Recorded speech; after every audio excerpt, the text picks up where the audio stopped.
Hey everyone, this is Eric with Project EKP, and we're doing an install video of the third iteration of the 2JZ-GE heat shield. The only difference with this one is we got rid of the front gusseting because the main gusset is providing enough stiffness, and we angled the aft one in order to redirect airflow slightly differently and also add more clearance for different header types. All the parts are still the same. You still have your hardware and instruction manual, so let's go on the car and show you how it's done. We're going to first take off the intake hose, so use a 10mm socket and just undo these, assuming yours is factory.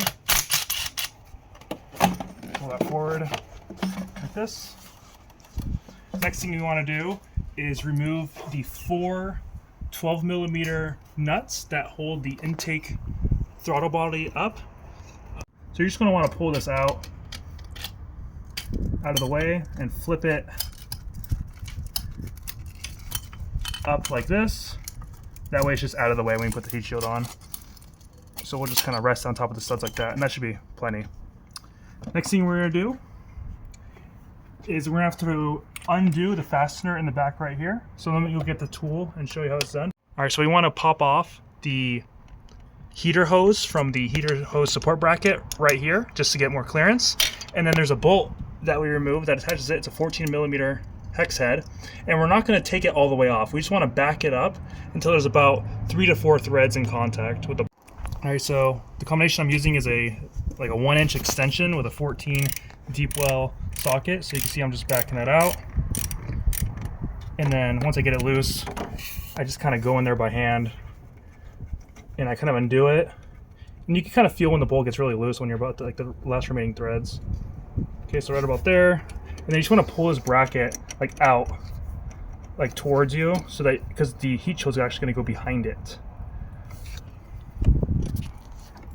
All right, so the goal of installing this heat shield is you want to slide that back bolt we just undid through this slot. That's why we don't take it all the way off, because we could just slide it in the back. And then the bracket that holds the heater hose has a little tab that will go through this hole right here. So you just want to make sure we get that in first.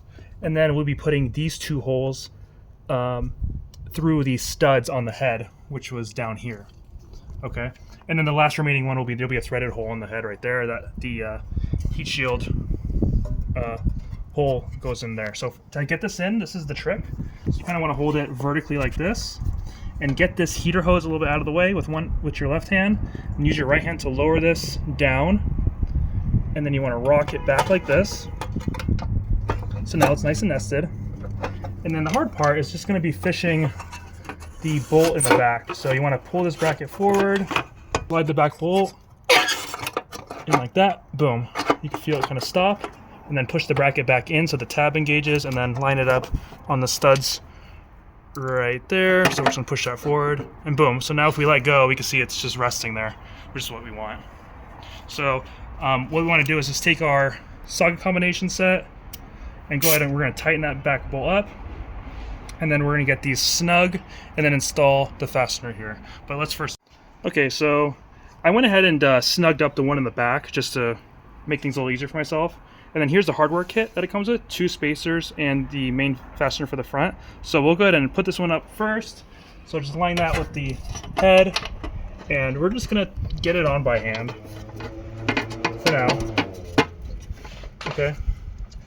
And then for this bracket, we'll just put it back to how it was. But because of the heat shield, this thing's gonna be spaced off a little bit. So what we wanna do is take a spacer and put it on the top studs that belong to the throttle body.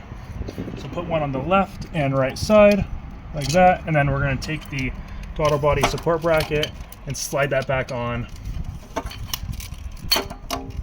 like how it came from factory. There we go. And then we could just go ahead and temporarily put those on as well.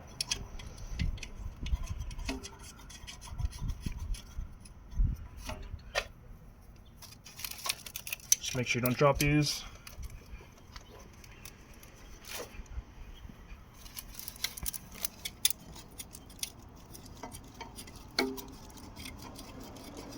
Great. All right, so all we need to do now is just torque down the bolts. So first, torque down the back fastener with a 14mm socket. This goes to 33 foot-pounds. So we'll do that. Done. Okay, yeah, make sure we also pop the hose back on that bracket, like this. Good. And then we're gonna go to the throttle body support bracket bolts. So these are 15 foot-pounds. So we'll go ahead and tighten those down.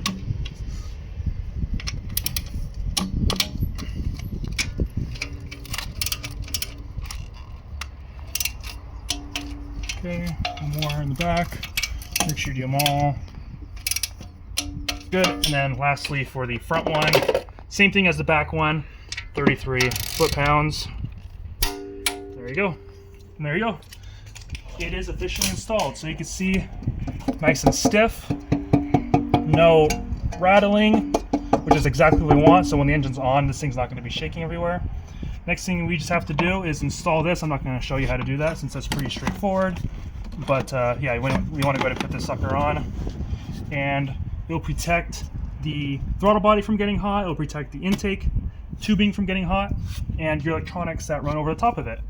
And if you have any issues also with this little plastic bracket here, I offered this little, we already installed it on my friend's car here, this little piece that kind of supports the plastic housing because the tab always breaks. So this is nice and secure now, epoxied on, it's not going anywhere as you can see. So anyway, thanks for watching and hope that was helpful. Thanks, bye.